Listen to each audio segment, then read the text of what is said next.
Bonsoir et bienvenue en ce vendredi 23 avril 2021.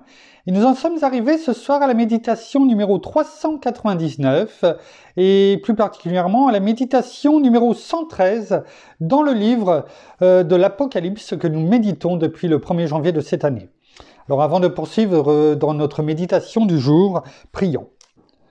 Père, dans le nom de Jésus, bien-aimé Saint-Esprit, oh, nous venons encore à toi, afin de nous attendre, comme chaque jour, à tous tes enseignements. Viens nous révéler, tout ce que tu veux nous dire, nous faire comprendre, afin que, mot à mot, nous comprenions que ta parole nous éclaire totalement, car tu ne veux pas nous laisser, dans l'ombre. Non, tu es notre lumière, tu es la lumière de notre vie, Seigneur. C'est ce que tu as fait de chacun d'entre nous. Nous sommes la lumière du jour, nous sommes la lumière du monde, mais non pas simplement que pour les autres, parce que tu éclaires en nous, tu éclaires toutes choses afin que nous ne soyons et nous ne restions jamais ne serait-ce que même dans la pénombre. Tu veux tout nous révéler, car tu ne veux pas que nous soyons, moribonds, mais que nous ayons, comme tu l'as dit dans Jean 10, la vie en abondance. Et la vie avec toi, c'est la lumière. Alors brille encore en nous, brille et fais briller ta connaissance et ta vérité dans nos cœurs.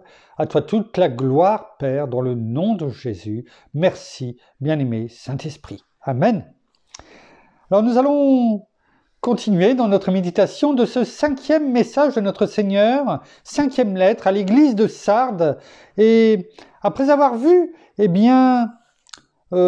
toute l'histoire, bien sûr dans les grandes lignes, mais nous sommes quand même rentrés bien dans les détails, de la situation géographique, politique, économique, historique et religieuse, de Sardes, et notamment au travers de ces 3 dernières méditations, nous avons vu les divinités que vénérait la ville de Sardes, et bien sûr tous ces gens, et malheureusement, il faut bien le dire, dont certains ont été séduits, certains chrétiens ont été séduits, et n'ont pas en tout cas été suffisamment fermes pour résister à toutes ces tentations de ces cultes aux différentes divinités. Et nous avions terminé hier sur, je vous encourage à aller la réécouter ou l'écouter pour ceux qui ne l'ont pas encore fait, parce que vous verrez, vous apprendrez beaucoup de choses, comme moi je l'ai appris, parce que je suis comme vous, dans la méditation dans les méditations que nous faisons, c'est de la recherche conduite par notre bien-aimé Saint-Esprit, et je le remercie chaque jour pour cela, parce que j'apprends au travers de tout ce que je suis amené à dire chaque jour, à chercher à retirer le vernis et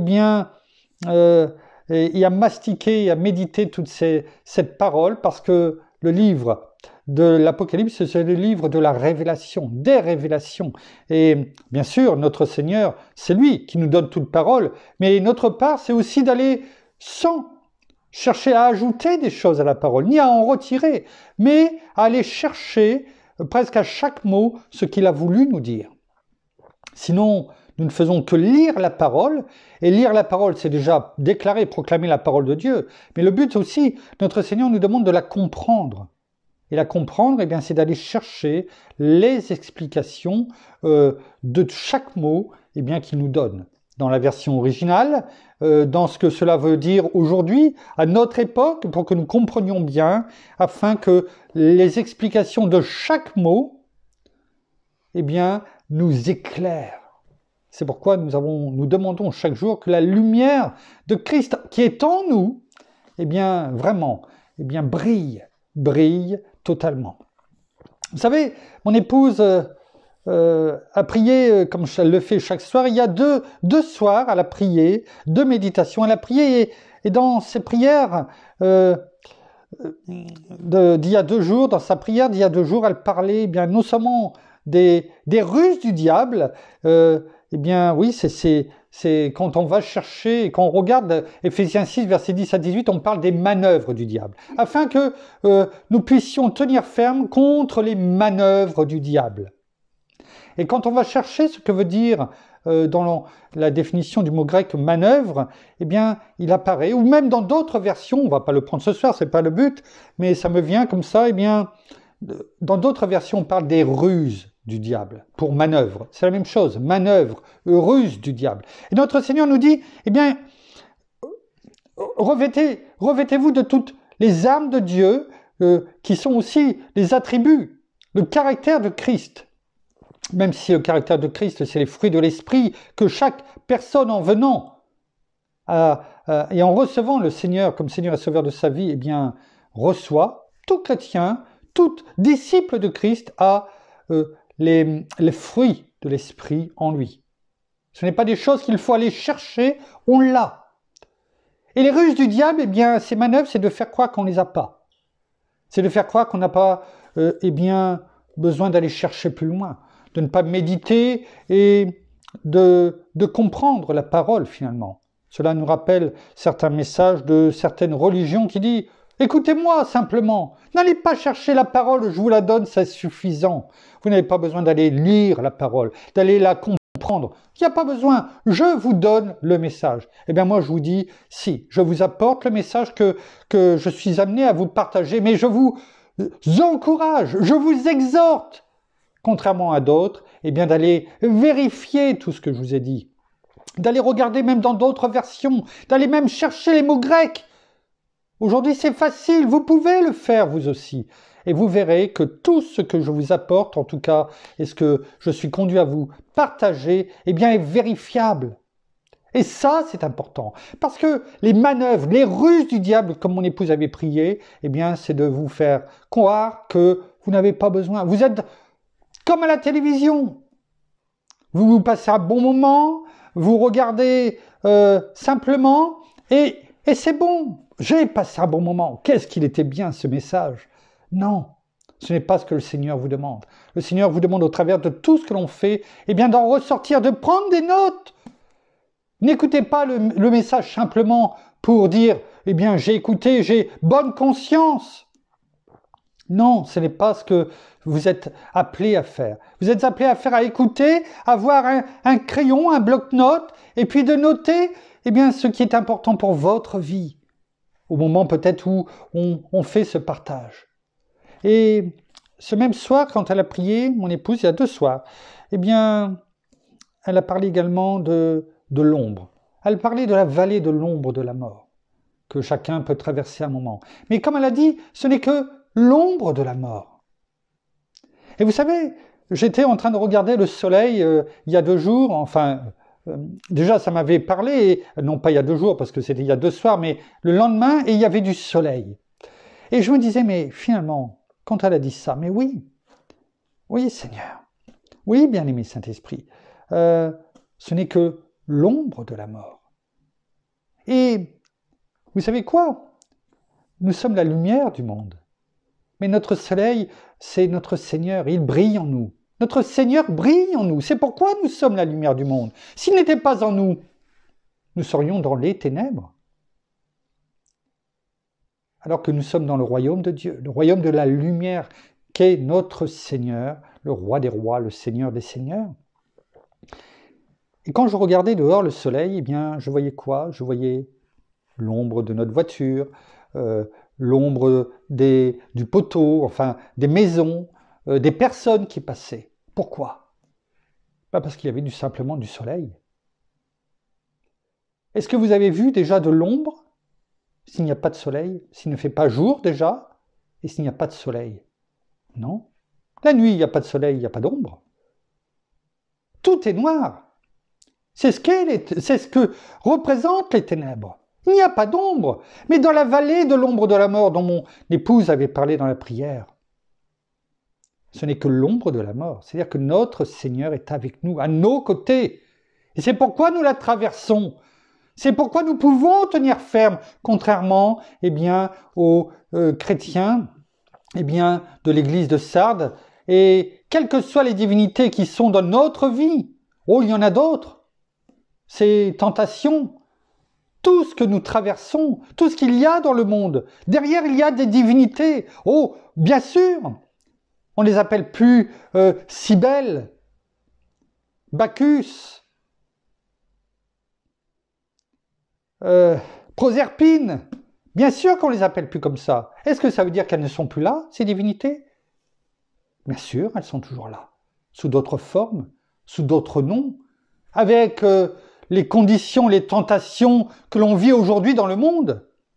Elles sont là, et nous devons tenir ferme afin de ne pas et de pouvoir y résister.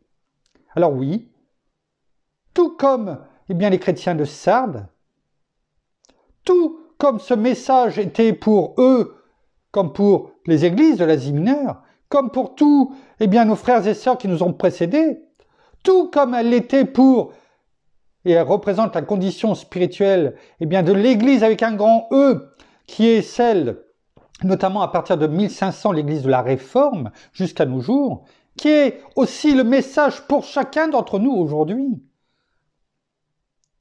Mais tout comme eux, tout comme mon épouse disait, ce n'est que l'ombre de la mort. Pourquoi? Parce que notre Seigneur est avec nous. Et c'est pourquoi nous ne sommes pas dans la mort, mais nous ne sommes que dans la vallée de l'ombre de la mort. Car tu es avec moi. C'est pourquoi nous ne sommes pas dans la crainte. C'est ce qui est écrit dans le psaume 23.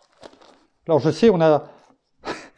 mais c'est une grosse introduction finalement, bien encore, à ces versets, mais cela faisait 2 jours que cela me trottait. Et il fallait en parler. Quand je marche dans la vallée de l'ombre de la mort. Et si c'est l'ombre, c'est parce qu'il y a le soleil qui est là. Oh, pas pour tout le monde. Il y en a qui sont dans la vallée de la mort. C'est ce qui était... C'est le nom qui est donné à un désert. Là où il y a les pyramides d'Égypte. La vallée des rois. La vallée de la mort aussi, quelquefois. Mais pour nous, ce n'est pas la vallée de la mort. C'est la vallée de l'ombre de la mort.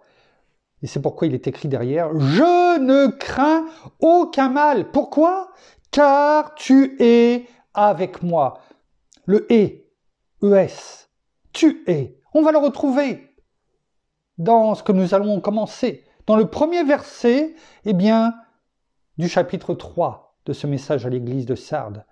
On le retrouve finalement ici. « Tu es avec moi. » C'est pour ça qu'il est écrit, que nous, au verset 3 du chapitre 23, verset 4 du psaume 23, c'est pourquoi je ne crains aucun mal, car tu es avec moi, qui, notre bon berger, notre Seigneur, le même qui est là dans le chapitre 3, qui nous parle. Ta houlette et ton bâton, voilà mon réconfort. Donc c'est parce que notre Seigneur est avec nous, lui qui est la lumière de notre vie, qui est en nous, et il est à côté de nous, il nous tient par la main, et il rayonne tout comme ce soleil. Et c'est pourquoi nous sommes que dans l'ombre de la mort.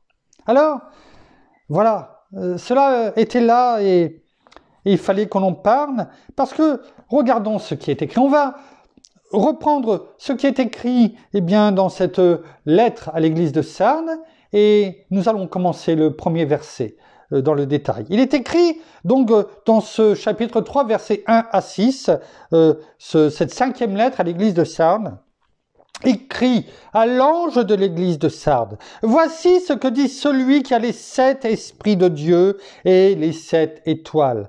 Je connais tes œuvres. Tu as le renom d'être vivant. On va pas avoir le temps de le regarder, mais écoutez ce qui est écrit. Mais tu es mort. C'est l'inverse finalement. Tu es mort. Alors que là, nous venons de montrer parce que tu es avec moi. Lorsque l'on est mort, c'est que le Seigneur, là, dans la façon, et nous le verrons demain sûrement, dans la façon que c'est écrit, le Seigneur n'est plus là avec eux. Alors que dans le psaume 23, le « tu es », c'est l'inverse. Tu es là, c'est pourquoi nous sommes que dans la vallée de l'ombre de la mort. Alors que là, le Seigneur, nous dit « mais tu es mort ». Il ne dit pas « tu es dans la vallée de l'ombre de la mort ». Là, c'est clair, tu es mort. Sois vigilant et affermis le reste qui allait mourir, car je n'ai pas trouvé tes œuvres parfaites devant mon Dieu. Rappelle-toi comment tu as reçu et entendu la parole. Garde-la et repens-toi.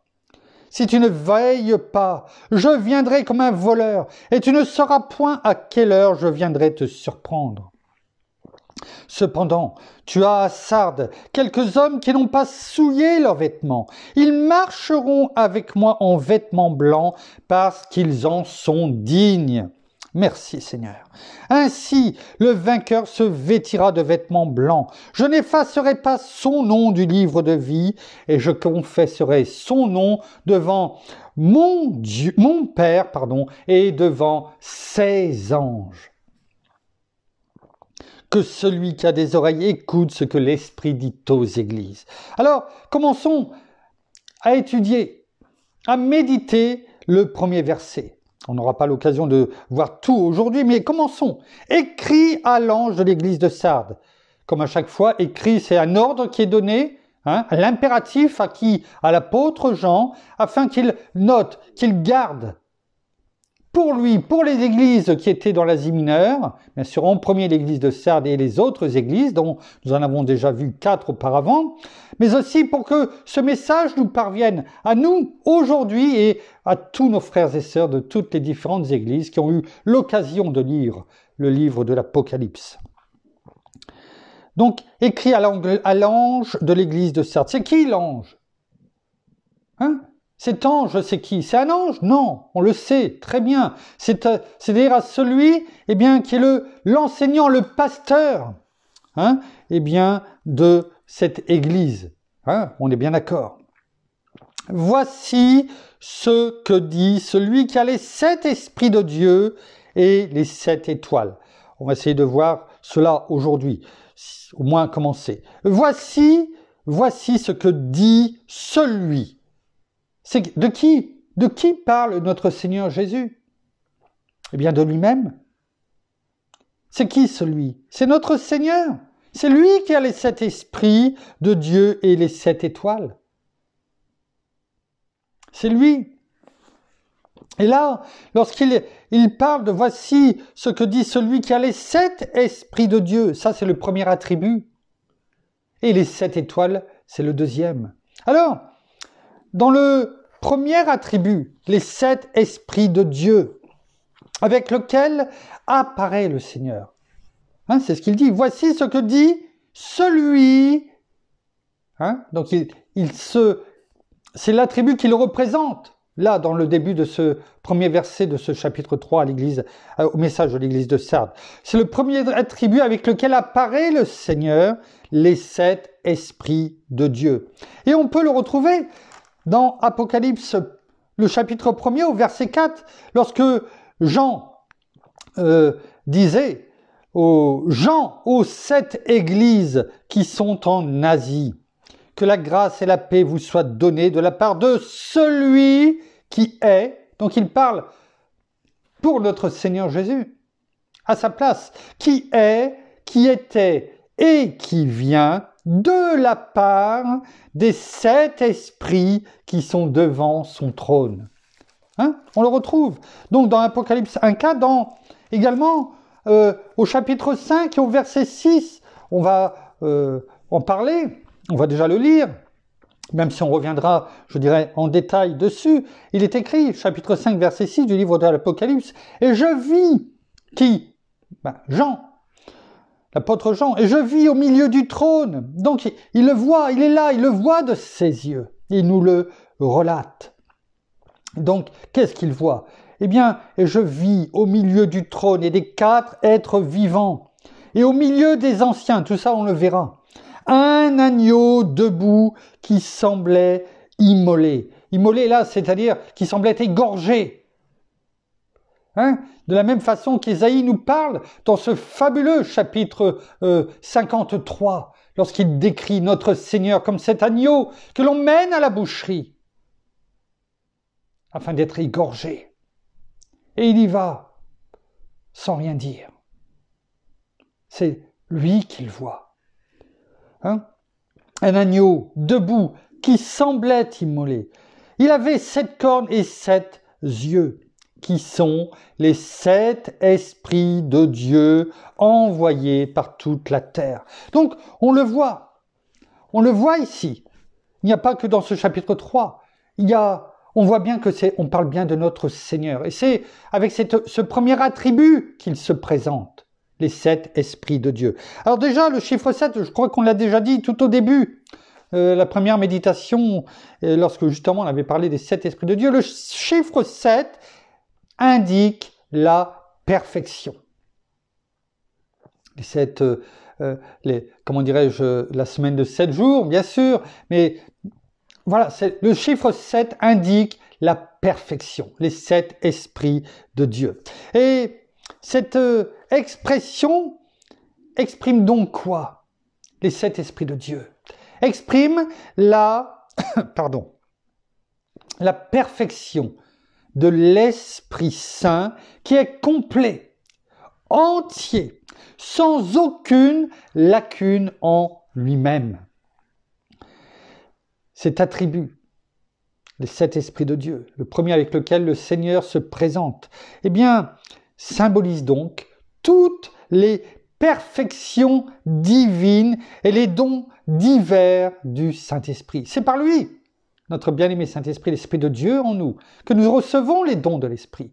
C'est lui qui nous les donne en fonction de notre destinée, en fonction de ce que nous avons besoin. Et notre Seigneur, on le sait notre Père lui a donné la plénitude de l'Esprit. La parole le dit, parce qu'il m'a plu de mettre en lui la plénitude divine. La plénitude du Saint-Esprit, la perfection et les perfections divines. Alors comprenons donc une chose, c'est que l'Esprit Saint n'est pas, littéralement cet esprit. Il est un, total, complet, la plénitude divine. Le second attribut, avec lequel se présente notre Seigneur ici, c'est les 7 étoiles. Les 7 étoiles. Alors, on le voit là aussi, on en a déjà parlé, dans toujours le chapitre 1er, au verset 16. Il est écrit, lorsque Jean décrit celui qu'il voit. Et on sait très bien maintenant que c'était bien sûr notre Seigneur dans toute sa gloire. Et il dit, au verset 16, premier chapitre du livre de l'Apocalypse, il avait dans sa main droite 7 étoiles. De sa bouche sortait une épée aiguë à 2 tranchants et son visage était comme le soleil lorsqu'il brille dans sa force. On en parlait tout à l'heure. Vous voyez comme quoi, ce qui devait être dit, là en introduction, qui n'était pas prévu, mais voilà, c'était plus fort. Vous savez, on a déjà dit, j'ai comme un feu en moi que je ne peux, retenir. Voilà, il fallait que j'en parle à ce moment-là. Et voyez, regardez, on en reparle. Et au verset 20, on a l'explication de ce qu'on vient de dire, là au verset 16. Il avait dans sa main droite 7 étoiles. Et on le retrouve, au verset 20, toujours de ce chapitre 1er, pour savoir c'était qui ces 7 étoiles. Quant au mystère, c'est notre Seigneur qui parle là, c'est pas Jean. C'est notre Seigneur lui-même qui parle et qui dit à Jean l'explication de cela. Il lui dit, quant au mystère des 7 étoiles que tu as vues dans ma main droite, et aux 7 chandeliers d'or, les 7 étoiles sont les anges des 7 églises, c'est-à-dire les enseignants, les pasteurs, ceux qui sont là, qui sont responsables de l'église, des 7 églises, et les 7 chandeliers, justement, sont les 7 églises. Alors voilà le second attribut avec lequel se présente notre Seigneur, les 7 étoiles. Mais pourquoi il se représente il se présente avec ce second attribut. Ce second attribut, représente le Seigneur. Le Seigneur comme maître. Bien sûr, on sait que c'est notre Seigneur, mais pas simplement comme cela. Il les représente comme maître tout-puissant, parce que il est dans sa gloire ici, tout tout-puissant, de l'Église avec un grand E, et du ministère dans l'Église. On le voit. On le voit où? Ben, dans le chapitre 2, au premier verset, vous voyez. Finalement, on va avancer, eh bien, en ayant en plus ces rappels de tout ce que nous avons déjà dit. Mais c'est bon d'avoir ce rappel. Regardez ce qui est écrit. Écrit, c'est lorsqu'il nous a parlé dans ce premier verset du chapitre 2 et de son premier message à l'église d'Éphèse. Écrit à l'ange de l'église d'Éphèse. Voici ce que dit celui qui tient les 7 étoiles dans sa main droite. Celui qui marche au milieu des 7 chandeliers d'or. Et là, il est dit, eh bien, je marche au milieu des 7 églises, qui est dans l'ensemble de l'église, au travers du temps, parce qu'on sait que maintenant que chaque église représente une période aussi de l'histoire. C'est-à-dire que je suis le tout-puissant de l'église et du ministère dans chaque église à travers tous les temps, et ceci jusqu'à ce que je revienne, jusqu'à mon avènement. Alors, oui, on s'aperçoit que là, dans ce début du premier verset à l'église, du message de l'église de notre Seigneur à l'église de Sardes, eh bien, le Seigneur, il est dit que finalement, le Seigneur devait mettre en action, en activité, l'un et l'autre de ses attributs, de son pouvoir, de sa divinité, de sa puissance divine. Ça montre à quel point, eh bien, l'église de Sardes était moribonde. Mais on sait que ce n'est pas que l'église de Sardes. C'est aussi l'église qu'elle représente depuis l'an 1500 jusqu'à nos jours. L'église de la Réforme. Que s'est-il passé? C'est tout ce que nous allons voir au travers de ce message. Mais aussi ce message qui est pour chacun d'entre nous qui sommes l'église.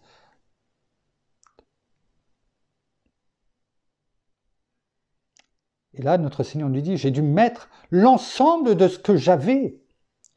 Les 7 esprits de Dieu et les 7 étoiles, c'est-à-dire ma toute-puissance, moi qui suis le maître tout-puissant de l'Église avec un grand E, que je vais venir rechercher, eh bien, je vais devoir les mettre en activité pour l'Église de Sardes et ce qu'elle représente.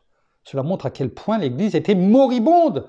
Et cela vient conforter tout ce que nous avons pu dire depuis le début de ces méditations sur l'Église de Sardes.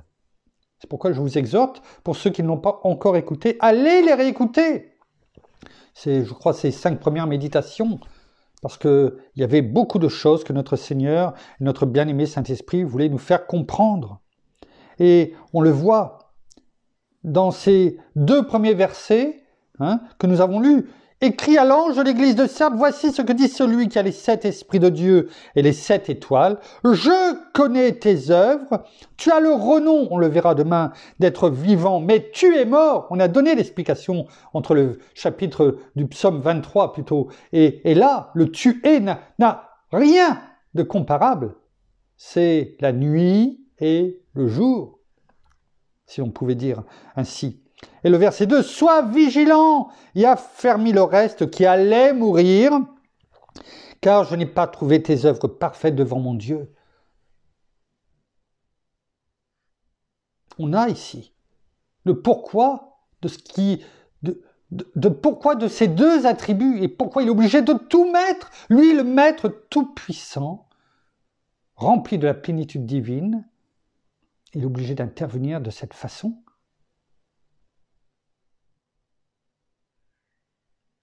Alors oui, comme on vient de le dire, il les déploie, ces 2 attributs, mais également encore, aujourd'hui, pour toute Église, mais également pour toute âme qui a besoin d'une résurrection d'entre les morts. Parce que c'est bien ce qui est écrit. Tu as le renom d'être vivant, mais tu es mort. Et quelqu'un qui est mort, eh bien, il y a besoin de résurrection. de la part de notre Seigneur. Et c'est pourquoi, eh bien, il, comment dirais-je, il intervient pour Sardes, pour l'Église, eh bien, de la réforme qu'elle représente, que Sardes représente de 1500 à aujourd'hui, mais aussi pour chacun d'entre nous. Avons-nous besoin de cette résurrection? Je ne sais pas. Chacun est là pour répondre eh bien, à cette question en son âme et conscience, en tout cas avec le soutien de notre bien-aimé Saint-Esprit. Ce message est pour chacun d'entre nous. Est-ce que la lumière brille dans nos cœurs, comme nous en avons parlé en introduction? Est-ce que nous sommes simplement dans la vallée de l'ombre de la mort? Est-ce que cette ombre nous représente et surtout ne fait qu'un avec notre Seigneur Jésus? Oui, notre bon berger. En tout cas, merci, bien-aimé Saint-Esprit. Merci, Père. Merci, Seigneur, pour tes enseignements encore aujourd'hui. Nous terminons par la prière.